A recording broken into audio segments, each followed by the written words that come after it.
Chère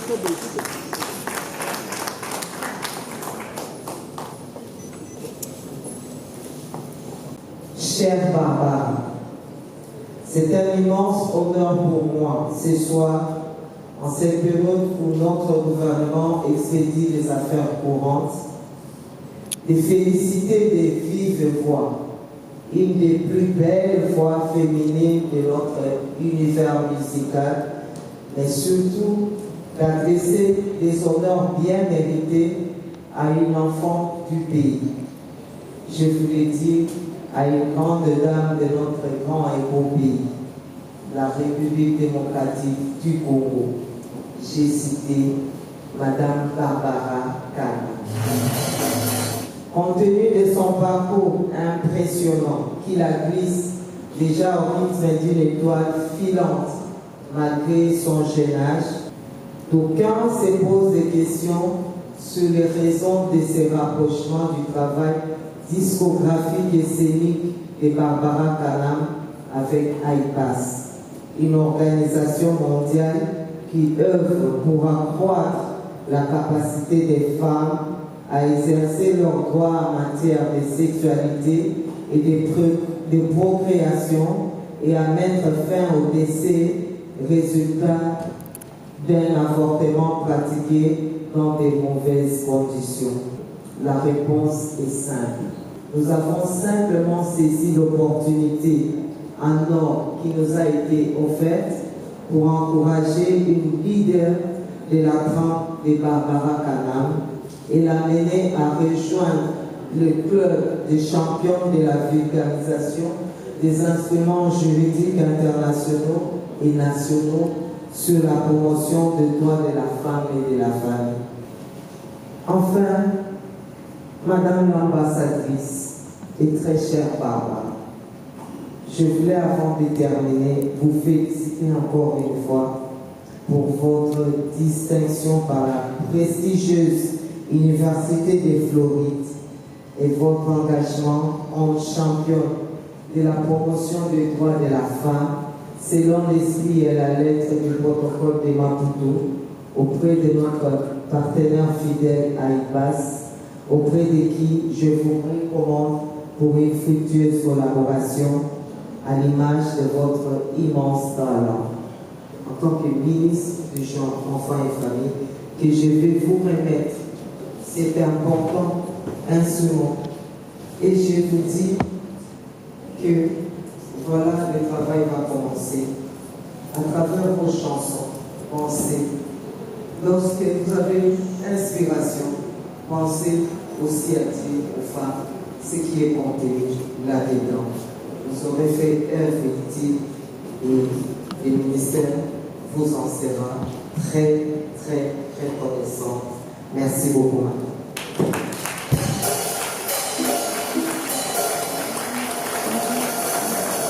Permettez-moi de témoigner ma reconnaissance à Madame la ministre du Genre, Enfants et Famille.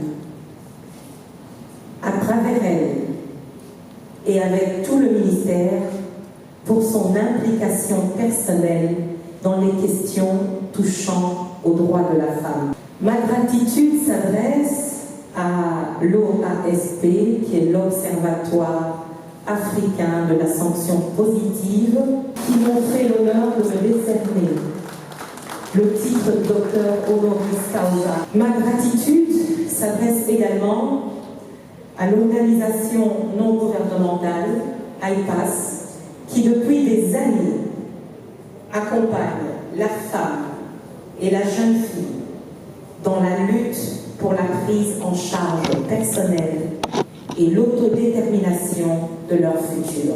L'acte de parrainage de ma modeste personne par Madame la ministre, en tant que championne de la vulgarisation des droits de la femme, est certes un honneur et une marque de confiance, mais surtout, il reste pour moi un appel à beaucoup plus de responsabilité vis-à-vis de mes engagements personnels en tant que femme, artiste et présidente de la fondation qui porte mon nom. J'ai nommé la Fondation Canam. Mes propos de ce soir se voudraient l'interpellation d'une femme, celle d'une mère. Oui, l'interpellation d'une jeune fille à l'homme,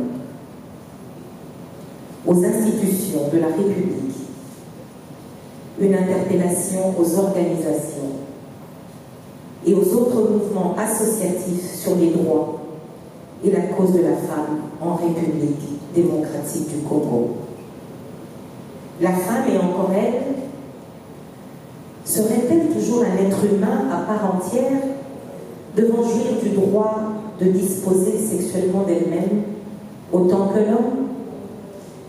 N'a-t-elle pas le droit de tomber enceinte quand elle le souhaite? Je vous pose la question. Saviez-vous que l'accès aux soins de santé de la reproduction reste encore un luxe pour des millions de femmes en République démocratique du Congo?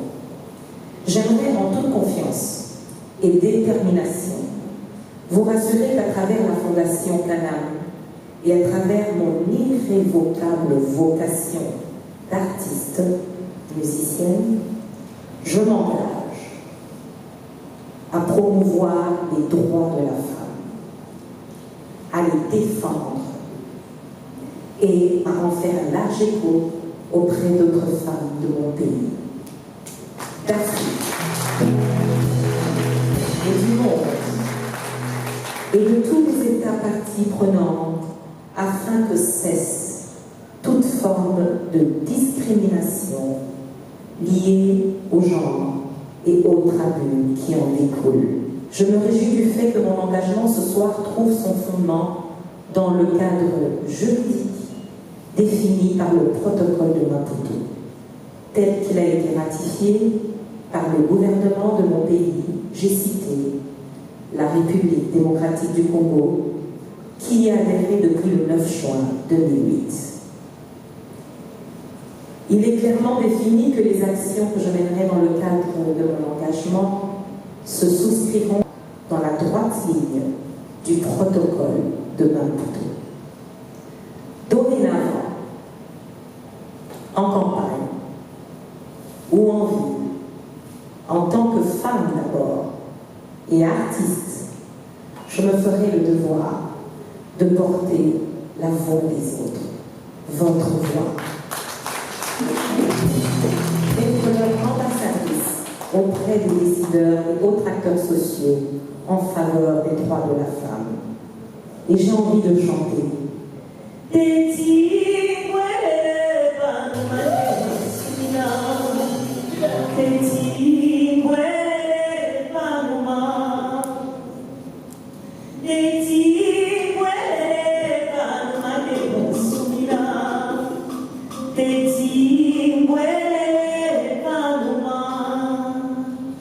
Et cette chanson signifie non, je ne reculerai pas. Non, je n'abandonnerai jamais. Le sens du devoir nous emmène à lutter devant tout obstacle qui s'érigerait en l'accès de la femme à la connaissance, à l'appropriation et à la promotion de ses droits. Combattre l'ignorance des droits de la femme, promouvoir ses droits, en faire un large écho. Voici mon engagement. Mobiliser la femme autour d'une meilleure connaissance de ses droits, tel sera désormais notre cheval de bataille. Je vous remercie.